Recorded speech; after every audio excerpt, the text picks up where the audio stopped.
네. 목사님 여기서 틀게요. 여기서 틀게요. 네. 이게 소리가 좀 클 것 같아요.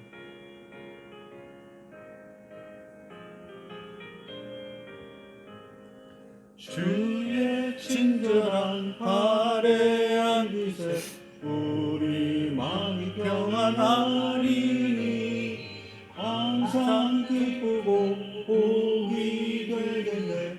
영원하신 발에 안기세 주의 발에 크신 발에 안기세 주의 발에 영원하신 발에 안기세 이 갈수록 주의 사랑이 우루 광명하게 비추고 천성 가는 길 편히 가리니 영원하신 발에 안기세 주의 발에 크신 발에 안기세 주의 발에 영원하신 발에 안기세.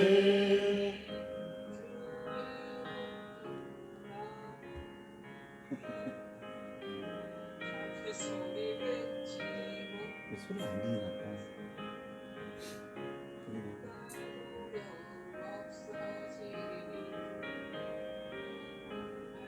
주의 호자로 나아갈 때에 기뻐 찬미 소리 외치고 겁과 두려움 없어지니 영원하신 발에 안기세 주의 발에 크신 발에 안기세 주의 발에 영원하신 발에 안기세.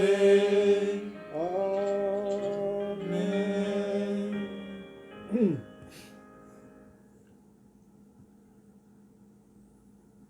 기도하고 바로 시작해요. 처음에 하시는 분이. 아, 기도하고요.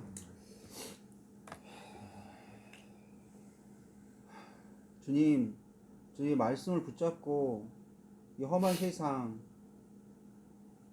살아갑니다. 지금 저희를 도와주시옵소서. 아멘. 저희를 이 진리를 온전히 깨닫고 붙잡아 하나님 당신의 길을 온전하게 따라가는 우리들 되게 하여 주시옵소서. 각자의 삶과 위치와 사역의 그 모양은 다르오나 주님께서 우리를 부르시고 우리를 주님을 좇는 주님의 참된 제자들로서 우리의 삶을 사용하시고 우리의 평생을 주님께서 주목하시고 인도하시는 것을 믿습니다. 하나님, 주님의 말씀을 강건하게 붙잡게 하시고 그 말씀으로 하나님 우리의 삶이 주님 앞에 온전히 굴복되어지게 하시고 하나님 온전히 깨닫게 하여 주셔서 우리를 통하여서 선포되어지는 그 말씀이 저 다른 지체들 가운데 살아 움직이게 하여 주시옵소서. 하나님, 우리를 사용하시는 주님을 찬송합니다. 하나님, 이 시간 주님의 말씀을 붙잡고 함께 모였습니다. 성령의 임재 가운데 우리로 놓여있게 하시고 우리의 심령을 인도하여 주시사 온전한 주님의 깨달음 가운데 놓이게 하옵소서. 살아계신 우리 주 예수 그리스도의 이름으로 기도드립니다. 아멘. 제가 한 것은 레위기 1장부터 10장이고요. 그래서 뭐 간단하게 읽겠습니다.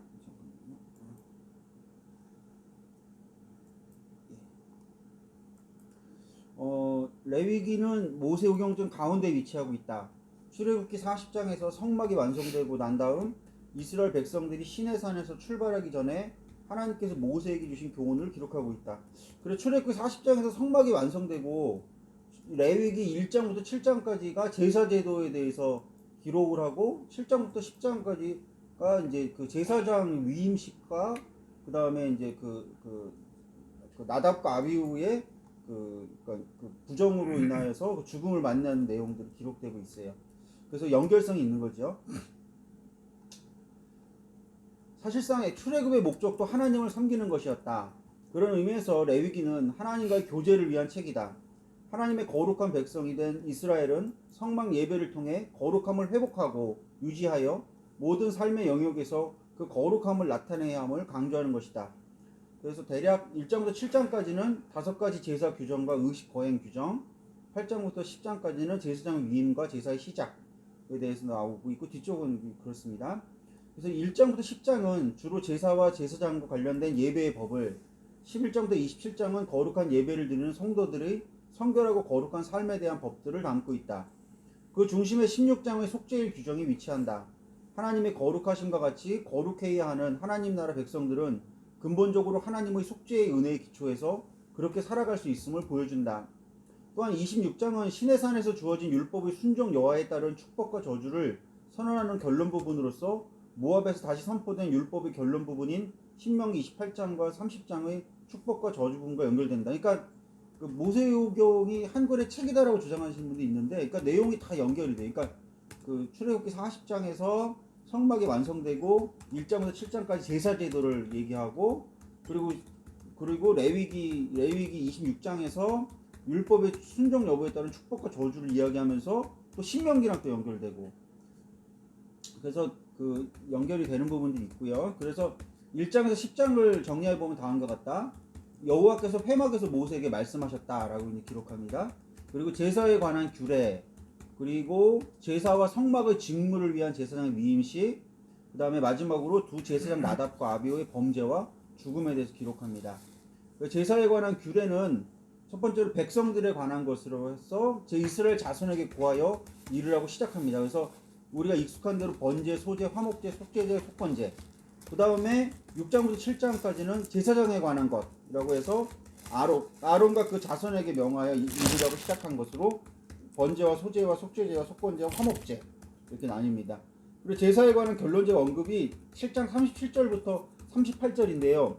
읽으면은 이는 번제와 소제와 속죄제와 속건제와 위임식과 화목제의 규례라. 여호와께서 시내 광야에서 그 예물을 여호와께 드리라 명령하신 날에 시내산에서 이같이 모세에게 명령하셨더라. 그러니까 다 연결되는 과정이 있는 거예요. 그러니까 그 성막을 짓고 그 다음에 이 제사 규례에 따라서 하나님 앞에 이 제사를 예물을 드리라고 명령하신 날에 명령하신 거예요. 이거를 모세에게. 그러면 그 다음에 이제 8장부터 9장까지는 제사장 위임식이 있고, 제사장이 제사를 드림으로 직무를 시작하고, 여호와의 승인이 이제 불이 제물을 이렇게 불사르는 과정에서 여호와께서 그 제사의 그 모든 것들을 승인하신다라는 걸 상징적으로 보여주시고, 근데 마지막에 이제 그때 그 연목사님께서 아주 그 말씀 여러 번 하셨던 것처럼, 근데 주 제사장 나답과 아비의 범죄와 죽음이 그 위치하고 있습니다. 그래서 10장 1절로 2절입니다. 아론의 아들 나답과 아비오가 각기 향로를 가져다가 여호와께서 명령하시지 아니하신 다른 불을 담아 여호와 앞에 분향하였더니 불이 여호와 앞에서 나와 그들을 삼킴에 그들이 여호와 앞에 죽은지라. 그래서 이 제사의 종류는 번제와 소제, 화목제, 속죄제, 속건제입니다. 번제는 속죄와 온전한 헌신, 위임과 온전한 복종을 목적으로 합니다. 소제는 하나님이 주신 양식에 대한 감사와 헌신이며, 화목제는 감사와 교제로서 공동 식사를 나눕니다. 속죄제는 부지 중에 범한 죄의 속죄이며, 속건제는 보상을 요구하는 부지 중에 지은 죄에 대한 속죄입니다. 그래서 1장부터 10장은 이스라엘 백성의 삶이 하나님으로부터 출발한다는 사실을 보여줍니다. 하나님께서 왕으로 임재해 계시는 성막에서 드리는 제사로부터 이스라엘의 삶은 시작됩니다. 제사를 통해 이스라엘은 하나님을 예배하고 하나님의 죄 용서함을 받는다. 이미 하나님의 백성으로 회복된 이스라엘 백성들이지만 그들은 율법을 범하고 부정함에 접촉되어 거룩함을 상실할 수 있다. 그때 하나님은 제사를 통해서 그들의 죄를 용서하시고 정결함을 회복시키심으로써 다시 그들을 거룩하게 하시기를 원하셨다. 죄가 하나님과 그 백성 간의 교제를 단절시키지만 하나님께서는 제사 제도를 통해서 그 교제의 회복을 허락하신다.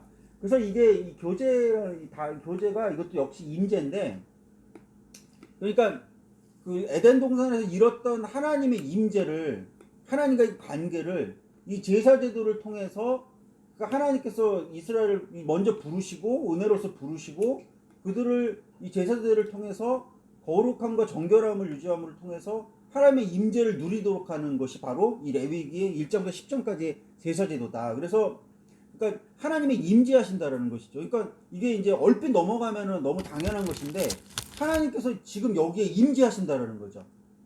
그러니까는 그 임재를 상징적인 의미가 아니라 그 실제적으로 하나님, 살아계신 하나님이 지금 여기서 이 제사제도를 통해서 이스라엘 백성 가운데, 성막 가운데 임재하시고 살아계신, 함께 하신다라는 그 통로가 무엇이냐? 바로 제사제도. 그리고 중심이 무엇이냐? 속죄제도.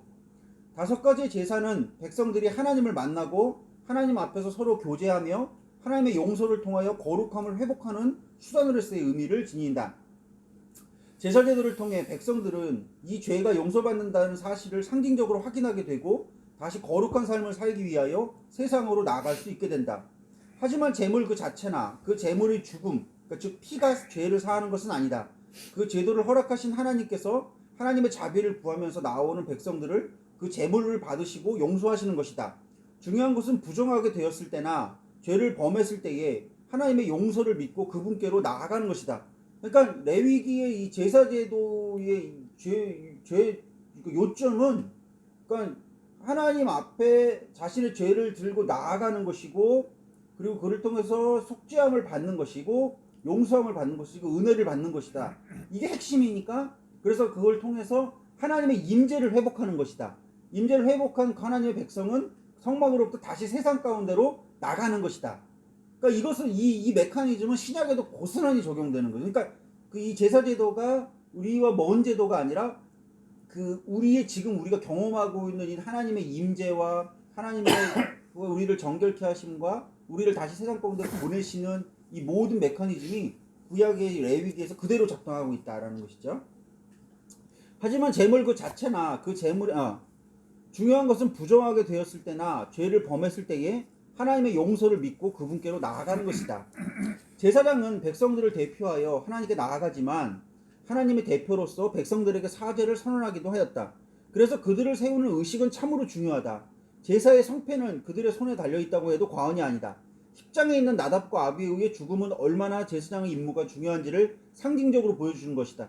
그래서 그러니까 이 제사장을 통해서 이 이스라엘 백성들이 하나님 앞에 제사제도를 통해서 대표해서 나가는 것이기 때문에 이 제사장은 하나님이 정하신 그 규례, 그 제사의 규례를 그대로 실행함으로써 이 모든 이 제도가 하나님께로부터 온 것이라는 것을 인지하고 그것을 이스라엘 백성들에게 선언해야 되는 입장이기 때문에 조금도 틀려서는 안 되는 엄격함을 요구했다는 것을 여기서 보여준다는 것이죠.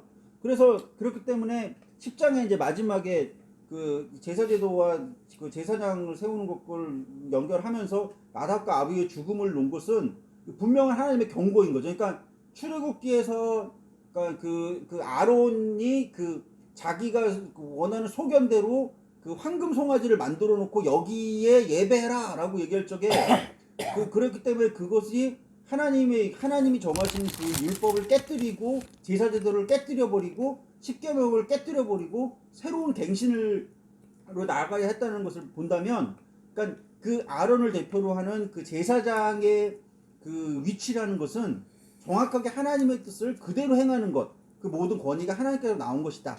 그렇기 때문에 어떤 이 제사제도 자체를 우상시하거나 아니면 제사장 자체를 우상시하거나 아니면 인간이 만들어낸 자신의 소견에 따른 옳은 것에 따른 제사제도라든가 이런 모든 것들을 다 그러니까 하나님께서는 엄격하게 처벌하신다. 아주 그것들을 가증하게 여기신다. 이것들을 나답과 아비후의 죽음이 상징적으로 보여주는 것이다. 그러나 그들도 죄가 있었기 때문에 먼저 자신들의 죄를 씻어야 했다. 또한 그들의 모습과 삶은 철저하게 하나님의 거룩함을 나타내야 했다. 이런 의미에서 10장 1절로 20절의 두 제사장 나답과 아비후의 범죄와 죽음은 이스라엘의 제사제도가 결코 제사장에 의해 만들어진 것이 아니라는 것을 알려주는 강력한 경고의 메시지이다. 예배에 관한 모든 것은 여호와 하나님께서 직접 만드신 제도이다. 하나님이 주체이시며 제사장은 다만 그의 말씀에 따라 행할 뿐이다. 그러니까는 이 구약의 제사제도가 신약에도 의미를 가질 수 있는 것은 이것이 하나님이 만드신 제사제도이고 가지고 있는 그 하나님의 그 메커니즘, 그러니까 임재가 바로 이 신약에서 그대로 적용되고 있다는 것이죠. 그래서 이제 주요 신학적 주제들, 그래서 여호와의 임재, 첫 번째로는 임재입니다. 시내산에서 거의 1년을 보낸 뒤 성막이 세워지고 여호와의 영광의 구름이 성막을 가득 채워 모세조차 들어갈 수 없었다. 그러므로 여호와는 이 회막에서 모세에게 레위기 1장부터 7장의 성막 제사 규례를 말씀하셨다. 여호와의 그러니까 아까 그 출애굽기 40장에서 여호와의 임재가 성막이 가운데 가득 채워지잖아요. 그러니까 이제 레위기 1장부터 7장을 통해서 성막 제사 규례를 말씀하시는 거예요. 여호와의 임재를 나타내는 영광의 구름은 백성들을 이집트에서 시내산까지 인도했으며 이제 백성들을 시내산에서 광야를 거쳐 마침내 약속의 땅까지 인도할 것이다. 영광의 구름이 마침내 성막 위로 떠올라 약속의 땅을 향해 출발하자 지는 그 뒤를 따른다. 몇백 년 뒤 동일하게 여호와의 임재를 나타내는 영광의 구름이 솔로몬 성전을 가득 채울 것이다. 여호와께서 언약적 복을 베푸시며 내가 내 성막을 너희 중에 세우리니 내 마음이 너희를 싫어하지 아니할 것이며 나는 너희 중에 행하여 너희의 하나님이 되고 너희는 내 백성이 될 것이니라 라고 26장 11절로 12절에서 말씀하고 있는데요. 그 이스라엘 가운데 계신 하나님의 임재는 하나님의 백성으로서의 그들의 이 정체성에 있어 핵심적인 요소라는 것입니다. 그것은 모세가 떨기나무 사건 이후 특별히 어려운 시기를 거치며 계속하여 의지한 약속이었습니다. 불행히도 바벨론 포로기까지 이스라엘 백성은 성전을 심각하게 모독하고 더럽혔으며 그 결과 여호와의 영광의 임재는 성전을 떠났고 성전은 파괴되도록 내버려졌습니다.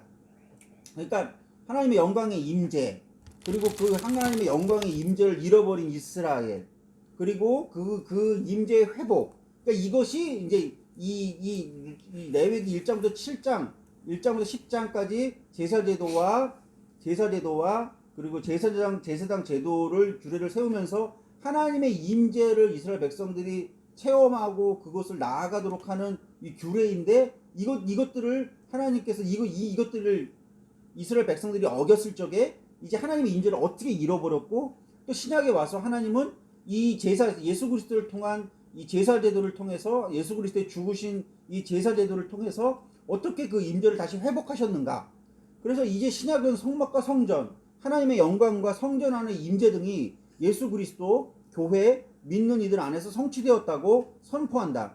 요한복음 1장 4절은 말씀이 육신이 되어 우리 가운데 거하심에 우리가 그의 영광을 보니 아버지의 독생자의 영광이요 은혜와 진리가 충만하더라 라고 하여 곧 우리 가운데 거하신 하나님, 그러니까 말씀이 육신이 되어 우리 가운데 거하심에, 그래서 우리 가운데 거하시는 하나님, 장막을 세우시는 하나님, 임재하시는 하나님을 선포한다.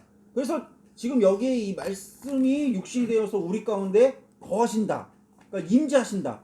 그러니까는 하나님이 저 멀리 있는 하나님이 아니라 지금 이 예수 그리스도를 통해 이 제사제도를 통하여서 우리를 거룩하게 하시고, 그리고 이 지금 하나님의 임재가 지금 우리 가운데, 지금 여기 가운데 함께 하신다라는 것이죠.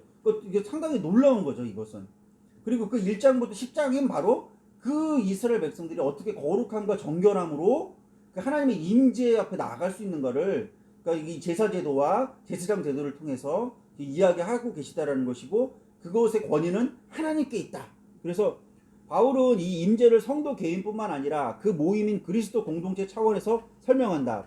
우리는 모두 동일한 시민이요 하나님의 권속이며 주 안에서 성전이고 성령 안에서 하나님의 거하실 처소가 되기 위하여 그리스도 예수 안에서 함께 지어져 간다고 한 것이다. 바울은 하나님의 영광으로 가득한 성령의 전으로서의 교회를 가르치며 교회가 하나님의 모든 충만하신 것으로 충만하게 되어 라고 하여 하나님의 영광에 충만하신 임재를 선포하였다. 그리고 거룩함과 정결함입니다. 성막이 봉헌된 바로 그날에 여호와는 나답과 아비후를 불살라 심판하신다. 그 제사장들에게 거룩하고 속된 것을 분별하며 부정하고 정한 것을 분별할 것을 지시하신다. 이 양극단은 곧 거룩한 것과 속된 것, 정한 것과 부정한 것이 레위기의 핵심 주제임을 드러낸다. 여호와께서 이스라엘 가운데 임재하시고 성막을 통해 그들과 함께 거하시기 때문에 거룩함과 정결함은 하나님의 임재를 위한 전제다. 이 거룩함과 정결함은 성막에만 국한된 것이 아니다. 이 거룩함과 정결함은 이스라엘 공동체 내에서도 유지되어야 했다. 속죄제물이 지극히 거룩한 이유는 회중의 죄를 담당하며 회중을 여호와 앞에 속죄하게 하려고 제사장들에게 주신 것이기 때문이다. 속죄는 거룩함과 정결의 영역에서 발생한 백성들을 거룩하고 정결하게 하는 수단이다. 제사를 통한 정결법은 성막에서의 여호와의 임재와 밀접한 관련을 지닌다. 하나님이 가시적으로 임재하셨으므로 백성들은 하나님의 면전에서 제의적으로 정결해야 한다. 이러한 거룩함과 정결함은 이제 교회를 통해, 즉 성령의 개인적이고 공동체적인 내주를 통해 하나님의 백성 가운데 임재하심으로 나타난다. 하나님의 임재는 이제 영적 차원으로 베드로전서 1장 22절은 너희가 진리를 순종함으로 너희 영혼을 깨끗하게 하여 거짓이 없이 형제를 사랑하기에 이르렀으니 마음으로 뜨겁게 서로 사랑하라 라고 기록하여 영적인 정결함으로 나아간다. 그래서 그 화목제물을 드린 다음에 공동 식사를 하잖아요. 공동 식사를 할 적에 이걸 남기면 안 되고 그걸 다 먹어야 되는데, 그러니까는 뭐냐면은 그 하나님과 화목하게 하는 것이, 그러니까 이 지체들과의 화목하게 하는 것, 그리고 그것 가운데 하나님의 임재가 있는 것은 그 먹을 것을 나눠 먹는 것, 사랑하는 것. 그러니까 이 사랑의 교제가 그것 가운데 임재하신다, 나타나게 하신다. 그러니까 이것을 나타낸다는 것이죠. 그러니까 제사제도는 하나님과의 관계를 회복시키신과 동시에 다른 지체들과의 관계를 회복하게 함으로써 하나님의 임재를 이스라엘 백성이 경험하게 한다. 그리고 이 메커니즘은 신약에도 고스란히 그대로 드러난다. 그 제사장이 누구시냐? 대제사장이 예수 그리스도. 그를 통하여서 그 하나님의 거룩함 가운데 그 관계가 회복되고 임재를 우리가 회복하게 되고, 그를 통하여서 우리가 다른 지체들과의 그 사랑의 교제 가운데 놓이게 되고, 그리고 우리가 세상으로 또한 나아간다. 그러니까 이 메커니즘이 레위기와 이 신약을 그대로 서로 연결시키는 동일한 내용이라는 것이죠.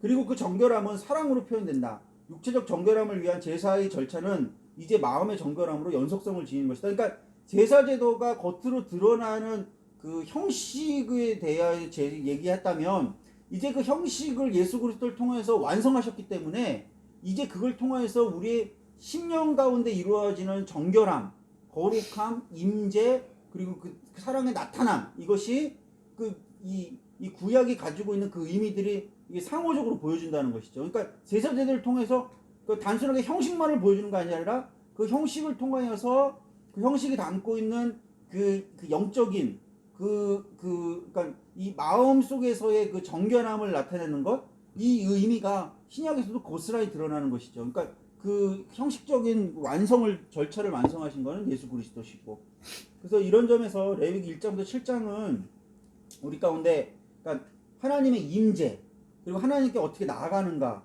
그리고 그 하나님과의 거룩함 가운데 정결함 속에서 어떻게 하나님과 그 관계 교제 속에서 그 공동체가 그 사랑의 교제 가운데 놓여 있게 되는가, 그리고 다시 그 공동체가 세상으로 어떻게 나아가는가, 그리고 그 모든 것들은 다른 사람이 만들어내는 것이 아니라, 제사장이 만들어내는 것이 아니라 하나님이 만들어내는 것이다. 하나님께서 모든 그 권위가 있는 것이다. 그렇기 때문에 나답과 아비후의 죽음은 상당히 엄격하게 보이지만 그것은 그 사례를 통해서 그러니까 그 하나님께서 이 모든 것이 하나님으로부터 나온 것이다 라는 것을 이야기해주고 있다. 이게 이제 1장부터 10장을 정리한 내용입니다. 예, 여기까지 할게요. 예.